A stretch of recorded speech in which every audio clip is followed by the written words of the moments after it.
महाराष्ट्र में एक ऐसा गांव था जहां लोग रात को घर के बाहर निकलने से भी डरते थे। उस गांव का नाम था अंधेरवाड़ी। उस गांव के बाहर बसा वो कई साल पुराना शमशान घाट, जहां रात होने के बाद जाने की हिम्मत आज तक किसी ने नहीं की। गांव के लोग कहते हैं कि उस शमशान में जलने वाली चिताएं कभी पूरी तरह जलती नहीं। लोग ये भी कहते हैं कि अब भी रोज रात को उस शमशान घाट पे किसी जिंदा औरत की चिता जलती रहती है। उस रात गांव में अजीब सा सन्नाटा छाया हुआ था, जैसे गांव का हर कोई इंसान किसी अनहोनी का इंतजार कर रहा हो। उसी गांव के कोने में बसा एक छोटा सा मिट्टी का घर। उस घर में अजय और उसकी मां रुक्मणी रहते थे। उसी रात की बात है जब अजय अपने घर के बाहर खड़ा आसमान की तरफ देखता हुआ कुछ सोच रहा था। तभी उसकी मां घर के दरवाजे पे खड़ी होके अजय को आवाज देती है। अजय, घर के अंदर आ जा बेटा, रात बहुत हो गई है और तुम बाहर खड़े होकर क्या सोच रहे हो? अजय ने अपने मां को कोई जवाब नहीं दिया और बिना कुछ कहे धीरे धीरे घर के अंदर आ गया। उसके चेहरे पर हल्की मुस्कान थी, लेकिन उसकी आंखों में जिद साफ दिख रही थी। बेटा, मुझे पता है कि तू फिर उसी शमशान के बारे में सोच रहा है। मैंने तुझे कितनी बार समझाया कि तू उस शमशान के बारे में सोचना बंद कर दे। जो भी उस शमशान के बारे में सोचता है वो कभी जिंदा नहीं रहता।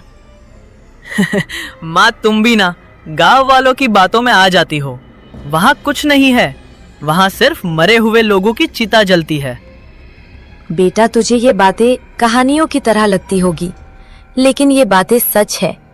तू नहीं जानता है बेटा, कुछ साल पहले तेरे पिताजी भी रात को उसी शमशान के पास गए थे, लेकिन कभी जिंदा वापस घर नहीं आ पाए। और अब तू भी वही अपने पिताजी जैसी भूल कर रहा है। मां की ये बातें सुन के अजय का चेहरा अचानक गंभीर हो जाता है। क्या मतलब माँ? पिताजी भी उसी शमशान के पास गए थे क्या? सच में पिताजी की मौत उसी शमशान में हुई थी? हाँ बेटा, उस रात के बाद तुम्हारे पिताजी कभी घर वापस नहीं आए। ये बातें जाने दो बेटा, अब तो सो जा। थोड़ी देर बाद दोनों सो जाते हैं, लेकिन अजय को नींद नहीं आ रही थी। कमरे में अचानक सन्नाटा छा गया। सिर्फ दीवार पर टंगी घड़ी की टिक टिक सुनाई दे रही थी। अजय पहली बार थोड़ा डर गया था, लेकिन उसके अंदर का सवाल डर से भी बड़ा था। थोड़ी देर बाद अजय घर से बाहर निकलने लगता है। उसकी मां रुक्मणी सो चुकी थी और अजय चुपचाप दरवाजा खोलकर बाहर निकल गया। अभी भी गांव के लोग सोए नहीं थे, क्योंकि रात के 8:30 ही हो रहे थे।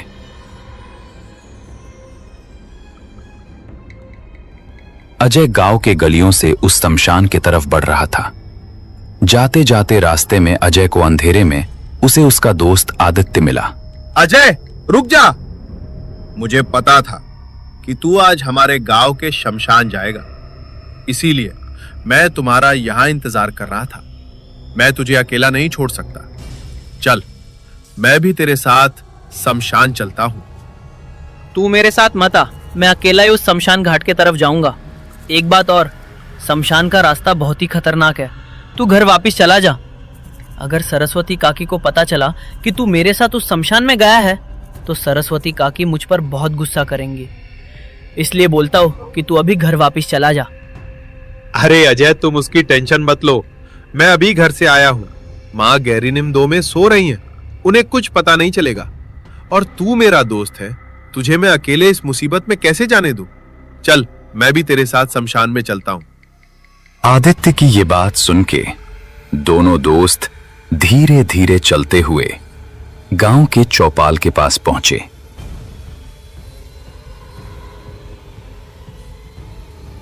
वहां चाय की दुकान पे हल्की सी आग जल रही थी और कुछ लोग चाय की दुकान पे बैठे हुए थे। अरे गोपाल, भोला, अब मैं तुम दोनों को क्या बताऊं? जब मैं कल रात 10 बजे खेत से उस शमशान के रास्ते से आ रहा था, तो मैंने वहां अपनी आंखों से देखा कि उस शमशान में रात को कोई चलता है। हाँ शंकर काका, आपकी बात बिल्कुल सही है। मैंने भी सुना है कि अपने गांव के शमशान में रात को 9 बजे के बाद किसी औरत की रूह वहां घूमती रहती है, और वो कोई इंसान नहीं है, वो तो एक चुड़ैल की आत्मा है जिसकी परछाई उल्टी चलती है। जो भी रात को शमशान वाले रास्ते से जाता है वो कभी वापस नहीं आता। दूसरी तरफ चाय की दुकान से दूर अजय और आदित्य छुपकर गांव के लोगों की बातें सुन रहे थे। गांव के लोगों की ये बातें सुन के उन दोनों की धड़कन तेज हो जाती है। वो शमशान सिर्फ मरे हुए लोगों के लिए नहीं है, वो उन आत्माओं का है जिनकी मौत अधूरी रह गई। दूसरी तरफ अजय और आदित्य ये सब समझ चुके थे। उन दोनों ने एक गहरी सांस ली और शमशान की तरफ बढ़ने का फैसला कर लिया। अजय देख, हवा कितनी ठंडी हो गई है। मन कह रहा है कि वापिस घर लौट चले। रास्ता भी कितना डरावना लग रहा है। आदित्य, अब रुकने का कोई मतलब नहीं है। अब हम दोनों ने कदम आगे बढ़ा दिए हैं तो सच जानकर ही रहेंगे। तू डर मत, मैं हूं ना, तू सिर्फ मेरे पीछे पीछे आ। अजय और आदित्य शमशान के रास्ते से जाने लगते हैं। रास्ता अंधेरे से भरा हुआ था। उन दोनों के हाथ में न टॉर्च थी न ही लालटेन। वो दोनों बिना रोशनी के ही उस शमशान के रास्ते से आगे बढ़ रहे थे। रास्ते से पेड़ों के पत्ते जोर से हिलने लगे। अजय और आदित्य का हर कदम उन दोनों को उस शमशान के पास ले जा रहा था, जहां से आज तक कोई वापिस घर नहीं लौट आया।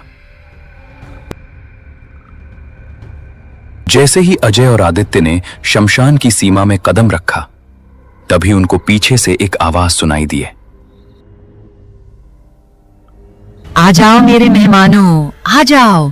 मुझे पता था कि तुम दोनों आज इस शमशान में आओगे। अजय, आदित्य, तुम शमशान में आ ही गए।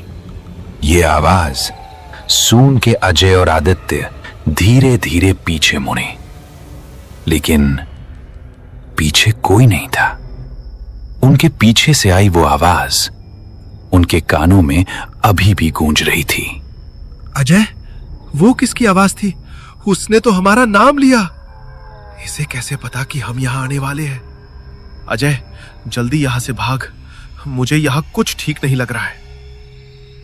कौन है वहां? अगर कोई है तो सीधी तरह से हमारे सामने आ जाओ। तुम कोई भी हो, अगर तुम छुप छुप के हमें डराने की कोशिश कर रहे हो तो भी हम तुमसे डरने वाले नहीं हैं। तभी पूरे शमशान में तेज ठंडी हवा चली और अचानक से अजय के पैरों के नीचे की राख अपने आप गीली होने लगी। ये देख के अजय पीछे हट जाता है, लेकिन तभी उसे दूर एक जलती हुई चिता दिखाई देती है। अजय धीरे धीरे उस चिता की तरफ बढ़ने लगता है। जैसे ही अजय चिता की तरफ जाने लगता है, तभी उसका दोस्त आदित्य डरते हुए अजय को कहता है, अजय रुक, उस चिता के पास मत जा, ये कोई माया जाल है।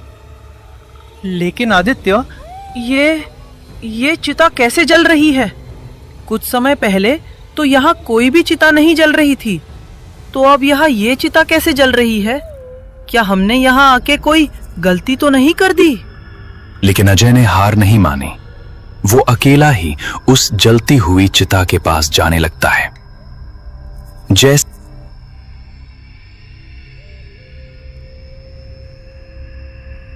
ही अजय उस जलती हुई चिता के पास पहुंचा, तभी अचानक चिता की आग तेज हो गई और आग के अंदर उसे एक औरत जलती हुई दिखाई दी, जो उसी गांव की एक औरत थी। कुछ दिन पहले उसे किसी गलती के कारण गांव वालों ने इसी शमशान घाटी में जिंदा जला दिया था। अजय, तुम भी गांव के बाकी लोगों की तरह इस शमशान घाट में फंस जाओगे। अब तुम्हें और तुम्हारे दोस्त को मेरे कहर से कोई नहीं बचा सकता। उसकी इस बातों ने अजय डर के मारे पीछे हटने लगा। तभी वहां उसका दोस्त आदित्य आ जाता है। हम दोनों को जाने दो, हम दोनों यहाँ से चले जाएंगे। हमने तुम्हारा क्या बिगाड़ा है? देखते ही देखते चिता की वो जलती हुई औरत उस आग में गायब हो जाती है। बेटा अजय, बेटा आदित्य, मैंने गांव वालों को मना किया था कि इस शमशान घाट के तरफ मत आया करो, तो भी तुम दोनों इस श्रापित शमशान घाट के अंदर आ गए हो। माधो काका, हमें नहीं पता था कि इस शमशान घाटी में आने से हमारे ऊपर मुसीबत आने वाली है। काका, हमें घर पहुंचा दो, यहाँ बहुत डर लग रहा है हमें। बेटा आदित्य, ये शमशान है और ये शमशान जिंदा लोगों के लिए नहीं है, और जो एक बार यहां आ जाता है वो जिंदा वापस घर में ही जाता। तभी अचानक वहां की हवा और तेज हो जाती है और पूरा शमशान अंधेरे में डूब जाता है, और उसी अंधेरे से फिर से वही आवाज गूंजती है। अब तुम दोनों को इस शमशान घाट से मेरे से कोई नहीं बचा सकता।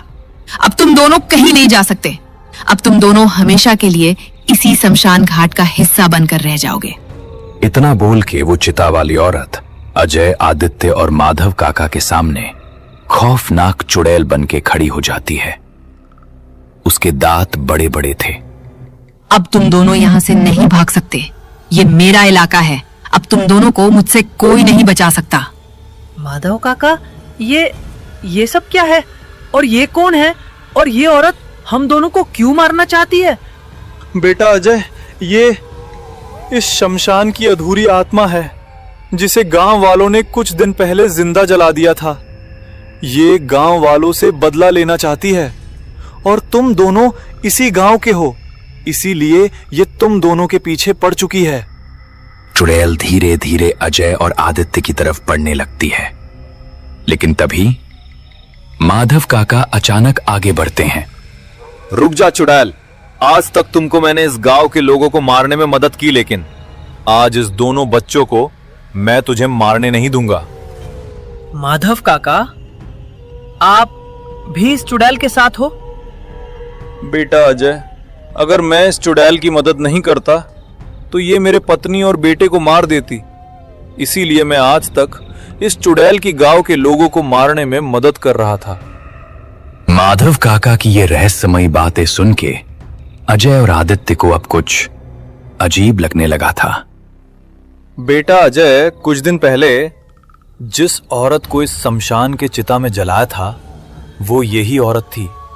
तब से इस शमशान का श्राप गांव वालों पे लग गया।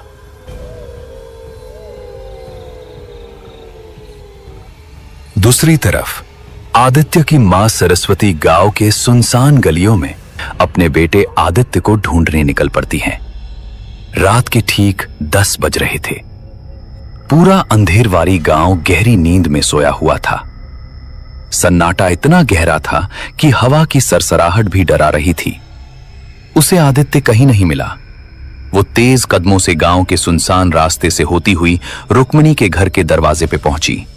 रुक्मिणी, ओ रुक्मिणी, जल्दी दरवाजा खोल, अनर्थ हो गया है। रुक्मिणी गहरी नींद में थी। बाहर से आती चीख जैसी आवाजों को सुनकर वो हड़बड़ा कर उठी। उसकी नजर अजय के बिस्तर पर पड़ी, जो खाली था। अजय घर में कहीं नहीं था। ये देख रुक्मिणी के हाथ पांव फूल गए।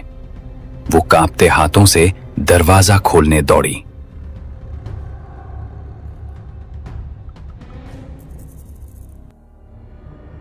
सरस्वती, क्या हुआ? तू इतनी रात को यहाँ मेरे घर क्यों? क्या हुआ? और तू इतनी डरी हुई क्यों हो? और मेरा अजय घर में नहीं है। रुक्मिणी, वही तो बताने मैं तुम्हारे घर आई हूँ। मेरा बेटा आदित्य भी घर से गायब है। मुझे पक्का यकीन है रुक्मिणी कि तुम्हारा बेटा और मेरा बेटा आदित्य, ये दोनों लड़के गांव वालों की बातों में आकर उसी पुराने शमशान की तरफ गए हैं। हमें कुछ करना होगा। हमें जल्दी गांव के लोगों को लेकर उस शमशान में जाना होगा, नहीं तो उन दोनों के साथ कुछ गलत ना हो जाए। ये क्या बोल रही हो सरस्वती? वो जगह तो काल का घर है। मेरे बेटे को कुछ हो गया तो मैं क्या करूंगी? हिम्मत मत हार रुक्मिणी, हमें अभी बाकी लोगों को जगाना होगा। चल मेरे साथ। दोनों भागती हुई गांव के शंकर काका के घर पहुंची। सरस्वती ने जोर जोर से शंकर काका का दरवाजा खटखटाया। घर में शंकर काका गहरी नींद में सोए हुए थे, लेकिन जैसे ही शंकर काका को दरवाजा खटखटाने की आवाज आई, तभी शंकर काका बिस्तर से उठ के खड़े हो गए। और दरवाजे के पास जाके दरवाजा खोला। क्या हुआ सरस्वती, रुक्मिणी, तुम दोनों इतनी रात को यहाँ क्या कर रही हो? क्यों, क्या हुआ? और तुम दोनों घबराई हुई क्यों? शंकर काका, अजय और आदित्य घर में नहीं हैं। वो दोनों शमशान की तरफ निकल गए हैं। अगर हम अभी शमशान के पास नहीं गए तो वो दोनों कभी वापस नहीं आएंगे। जल्दी चलिए। क्या? ये जानते हुए भी कि उस शमशान की तरफ रात को कोई नहीं जाता, तो भी वो दोनों मौत के मुंह में चले गए? रुको, मैं अभी घर के अंदर जाके कुल्हाड़ी लेकर आता हूं। शंकर काका घर के अंदर गए और कुल्हाड़ी लेके बाहर आए। अब शंकर, रुक्मिणी और सरस्वती तीनों दौड़ते हुए भोला के घर पहुंचे।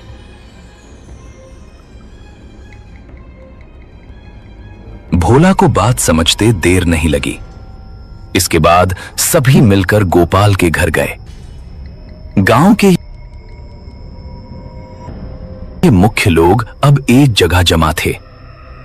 पागल हो गए हो क्या सब लोग? उस शमशान की मिट्टी को रात में छूना भी मौत को बुलावा देना है, और आप उस श्रापित शमशान में जाने की बात कर रहे हो। हम मान नहीं जा सकते। आज हमारे बच्चे वहाँ फंसे हैं गोपाल। क्या तुम उन्हें मरने के लिए छोड़ दोगे? अगर तुम नहीं आ सकते हमारे साथ तो हम ही लोग चले जाते हैं। ठीक है सरस्वती काकी, मैं आता हूं, लेकिन मैं आप लोगों से फिर से बोल रहा हूं कि वहां जाना मतलब मौत को बुलावा देने जैसा होगा। ठीक है, आप लोग इतना कह रहे हो तो मैं अपने साथ एक जलती हुई मशाल ले लेता हूं। गोपाल ने अपने साथ एक जलती हुई मशाल ली और सभी लोग उस शमशान के रास्ते से निकल पड़े। रात के ठीक 10:30 हो रहे थे। पांचों लोग, सरस्वती, रुक्मिणी, शंकर, भोला और गोपाल, उस पुराने शमशान के रास्ते से आगे बढ़ गए। जैसे जैसे वे गांव की सीमा से बाहर निकलकर शमशान के करीब पहुंच रहे थे, माहौल भयानक होता जा रहा था। रास्ते के दोनों तरफ लगे सूखे पेड़ों से अजीब अजीब सी आवाजें आने लगीं। कभी किसी के रोने की तो कभी किसी जानवर के कराहने की भयानक आवाजें कानों में गूंज रही थीं। कोई भी पीछे मुड़ के मत देखना। ये आवाजें ये इंसानी नहीं है। गोपाल, मशाल की आग तेज कर। मुझे लग रहा है कि कोई हमारा पीछा कर रहा है। अजय बेटा, तू कहाँ है? भगवान, मेरे बच्चे की रक्षा करना। रुक्मिणी, सरस्वती, तुम दोनों फिक्र मत करो। तुम दोनों के बच्चों को कुछ नहीं होगा। लेकिन हां, कोई पीछे पलट के नहीं देखेगा। सीधे शमशान की तरफ चलो। मशाल की रोशनी कम मत होने देना गोपाल। अंधेरा होते ही वो आत्माएं हम पर हावी हो जाएंगी। हवा अचानक से बर्फीली हो गई। पेड़ों के पत्तों की खड़खड़ाहट ऐसी लग रही थी जैसे कोई हड्डियों को चबा रहा हो। दूर से एक लंबी और डरावनी चीख सुनाई दी, जिसे सुनकर सबके कदम एक पल के लिए ठहर गए।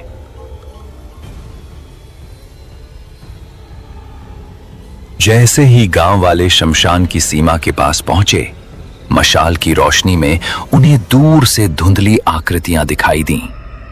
अजय और आदित्य शमशान के चिता के पास खड़े थे और उनके सामने माधव काका और वो खौफनाक चुड़ैल खड़ी थी। हवा की आवाज अब चीखों में बदल चुकी थी। ये देख के गांव के सभी लोग उनके तरफ जाने लगते हैं। जैसे ही सभी लोग वहां पहुंचे तो वहां का मंजर देख के सभी के होश उड़ गए।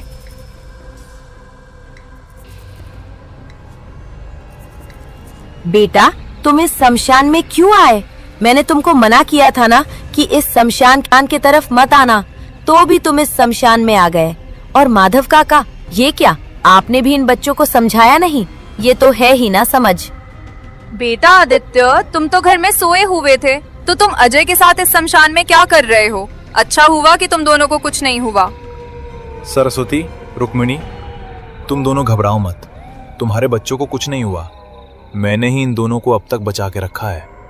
अंधेरवाड़ी के लोगों, आज हिसाब पूरा होगा। जिस आग में तुम गांव वालों ने मुझे झोंका था, आज वही आग तुम सबके शरीर को निगल जाएगी।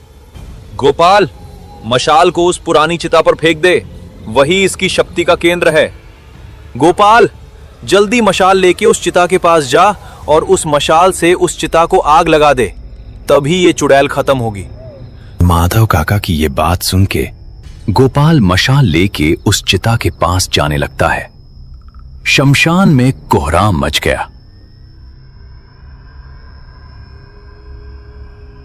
गोपाल ने अपनी मशाल पूरी ताकत से उस चिता की तरफ फेंकी। जैसे ही मशाल चिता पे गिरी, वैसे ही चिता में आग लग जाती है। आग की लपटें तेज हुईं, वैसे ही चुड़ैल दर्द से छटपटाने लगी। उसकी खाल चिता की आग से पिघलने लगी और वो हवा में उछलने लगी। चुड़ैल ने जाते जाते माधव काका को कहा, माधव, तूने वादा किया था, तूने मुझे धोखा दिया है। मैं फिर से लौट आऊंगी। मुझे माफ कर दो गांव वालों, मैं अपनी रूह इस शैतान को बेच चुका था। रुक्मिणी, सरस्वती, बच्चों को लेकर यहां से जल्दी घर चले जाओ। ये चुड़ैल अब शांत नहीं रहेगी। इसका बदला अभी पूरा नहीं हुआ है। इसका अगला शिकार गांव का कोई और होगा। शमशान में चारों तरफ सन्नाटा छा गया। सभी लोग शमशान से अपने घर की तरफ निकल पड़े। अजय और आदित्य दोनों सुरक्षित अपने घर की तरफ निकल आए। पूरा गांव माधव काका की कुर्बानी और शमशान के शांत होने की बातें कर रहा था।